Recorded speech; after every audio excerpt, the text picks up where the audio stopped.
जय श्री राम। नमस्कार। मैं आचार्य विनोद भारद्वाज एस्ट्रो तक में आप सभी लोगों का स्वागत करता हूं। आज हम आपको एक ऐसी कथा निश्चित रूप से सुनाने जा रहे हैं, भगवान राम की कथा, जिससे आपका मन तो तृप्त होगा ही होगा, लेकिन इस कथा को सुनने से नवग्रहों में चंद्रमा बलवान हो जाता है, मानस रोग समाप्त होते हैं, मन में स्थिरता मिलती है।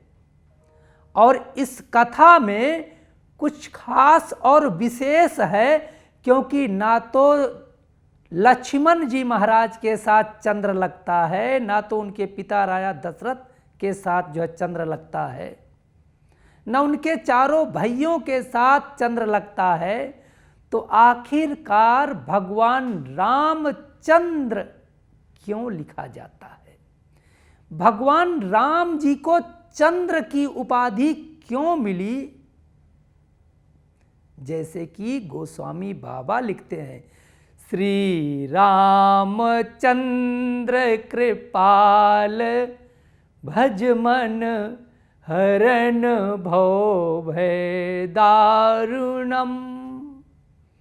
भगवान राम जी का अभिजित मुहूर्त में चैत्र मास शुक्ल पक्ष पवित्र नवमी के मध्याह्न काल कर्क लग्न में जब जन्म होता है, तो सभी देवता प्रसन्न होकर के आकाश से, स्वर्ग से पुष्पों की वर्षा करते हैं। सभी देवी देवता यक्ष गंधर्व प्रणाम करने के लिए आते हैं। तो भगवान प्रभु नारायण के अंशा अवतार श्री रामचंद्र जी ने बाल रूप को धारण करने वाले श्री रामचंद्र जी महाराज देखते हैं कि ब्रह्मांड के सभी देवता तो आए हुए हैं, एक देवता नहीं आया है।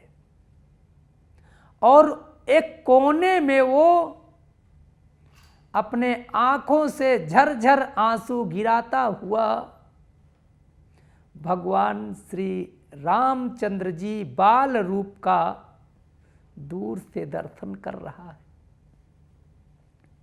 सभी देवताओं का तो आदर प्रभु ने स्वीकार किया। इसके बाद चंद्रदेव से पूछते हैं, चंद्रदेव तुम्हें प्रसन्नता नहीं है क्या? इस धरा धाम के जितने असुर हैं, जितने अराजक तत्व हैं, उनका संहार करने के लिए मैं अवध की इस पवित्र धरा में मैंने जन्म लिया है। तुम रो क्यों रहे हो? पूरी सृष्टि, पूरा संसार मुस्कुरा रहा है।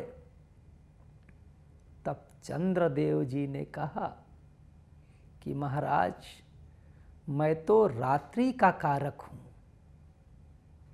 दिन का कारक तो सूर्य है।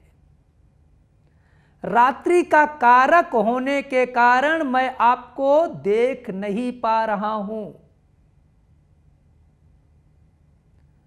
और आप सूर्य के कुल में जन्म लिए हैं, इसलिए झरझर झरझर आंसू बह रहे हैं।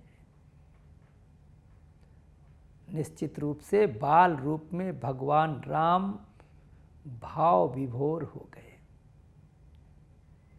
बोले कि निश्चित रूप से चंद्रदेव, हम आपके भावनाओं को निश्चित रूप से अपने दिल और हृदय में लेते हैं, और एक आशीर्वाद आपको मैं देता हूं कि अगला जब मेरा निश्चित रूप से अवतरण होगा तो आपके कुल में होगा। लेकिन यहीं तक नहीं, इस अवतरण में भी इस जो मैं अवध के इस भूमि पे उत्पन्न हुआ हूँ, इसमें भी मेरे नाम के आगे चंद्र लगेगा, तभी समस्त देवताओं को या समस्त मनुष्यों को पुण्य फल प्राप्त होगा। इसीलिए तब से रामचंद्र के नाम से श्री रामचंद्र जी महाराज को जाना जाने लगा। इस कथा को जो भी प्रेम पूर्वक सुनेंगे, प्रेम पूर्वक समझेंगे, इस कथा को समझ करके प्रभु रामचंद्र सरकार को प्रणाम करेंगे ना, जो तो निश्चित रूप से चंद्र भय, चंद्र दोष, मानस रोग कभी सताएगा ही नहीं, इसकी पीड़ा कभी प्राप्त ही नहीं होगी। मित्रों, कार्यक्रम अच्छा लगा है तो औरों को यह राम कथा सुनाएं ना। कहीं कुछ समझ में नहीं आया है तो कमेंट बॉक्स में आए लिखें, लेकिन एक आपसे निवेदन है, जय सिया राम जी की कमेंट बॉक्स में लिखेंगे तो बहुत प्रसन्नता होगी। निश्चित रूप से भगवान राम आपका कल्याण करें, आपके परिवार का कल्याण करें। नमस्कार, जय श्री राम। एस्ट्रो तक ऐप पर आपको मिलेगा भविष्य से जुड़े हर सवाल का जवाब। डाउनलोड कीजिए एस्ट्रो तक ऐप और चुटकी में जुड़िए इंडिया के बेस्ट एस्ट्रोलॉजर से।